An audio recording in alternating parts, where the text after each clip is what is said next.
last 3 or 4 days we've been focusing upon how, as administrators of social insurance, we can deliver better quality services to the participants in the social security system. And we've actually defined participants as basically being every citizen that lives in a particular country.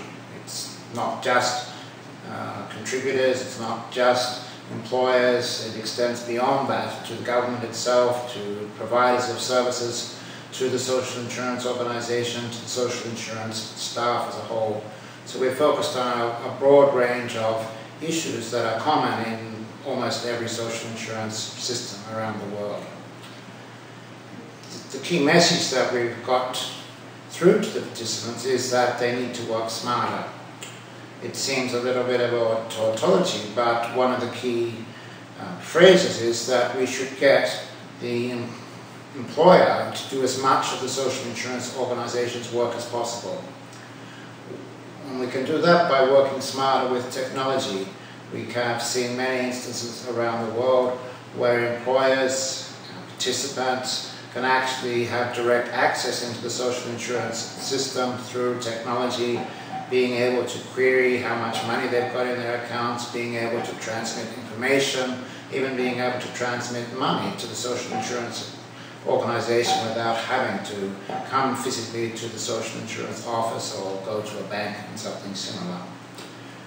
But one of the key issues that has come through in the whole process is that there's a lot of fragmentation within governments, that often within the social insurance process something will be handled by the social insurance organisation, another piece of data will be handled by the Ministry of Health, another piece of data will be held by the Ministry of Home Affairs or a similar organisation. And we came strongly to the view that basically there needs to be better coordination of activities between government agencies.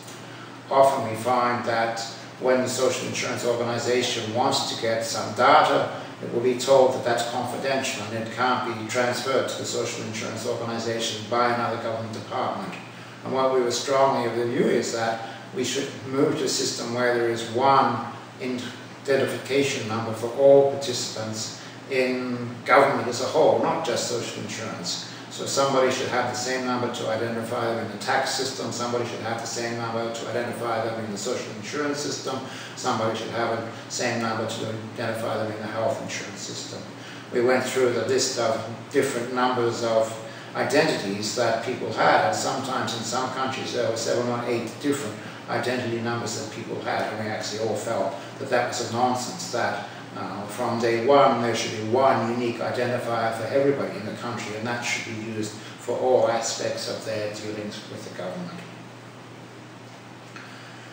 Often we hear the statement that technology can solve all the ills of social insurance administration, but we've certainly come to the point of view that that is not necessarily true.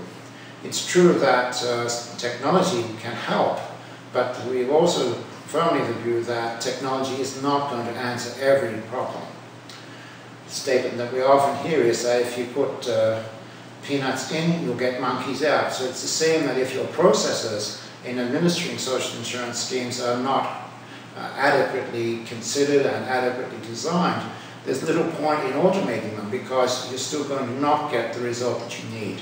And we talked about a case study in Hunan in China that I was involved with, in which the process did go correctly, and there was this combination of administrators working with IT people to adjust the business processes, to make them able to be automated, and now what we have is a congruence between business processes and IT, and the system is working surprisingly well. But one of the key inputs there was that the staff were actively involved in the process, the people who are the frontline staff, despite the fact that maybe low down in hierarchy, usually have a pretty good idea of what's going on within the organisation, and similarly they usually have a pretty good idea of what changes could and should be made to the way the system operates. So what we need to do is to focus very heavily on involving the staff, one of the principles of total quality management, to actually get them participating in the process, encouraging them to come forward with whatever idea they may have. that may sound crazy, but in the long run it may actually prove to be very effective. The common theme that we've had throughout the course has been how to overcome employer evasion of contributions. It's a major issue in most countries around the world that, for whatever reason, employers are reluctant to pay the right amount of contributions, to pay on time, and to pay for everybody. And one of the problems is that we have big employers paying a lot of contributions at a high rate, but the load needs to be spread across every employer participating in the system. And we talked about different methods that people have. Some organizations impose quite considerable fines upon those who don't contribute on time. Others try to actively go out and audit records to try and find out if the employer is paying for everybody and paying on the basis of the right salary. But one of the keys that we find is that there needs to be appropriate powers for the social insurance organization to undertake this task.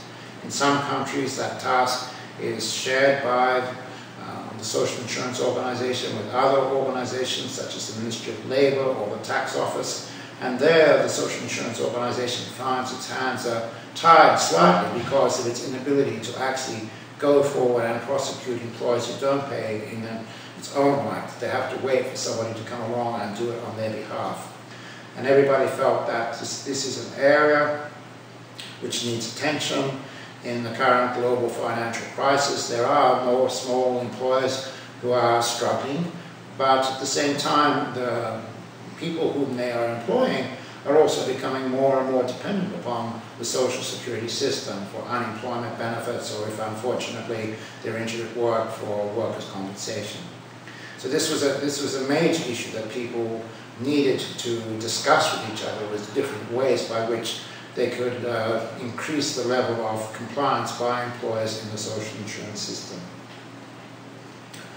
Another issue that came up amongst the course was the fact that increasingly it's hard to convince people of the benefits of participating in social security systems.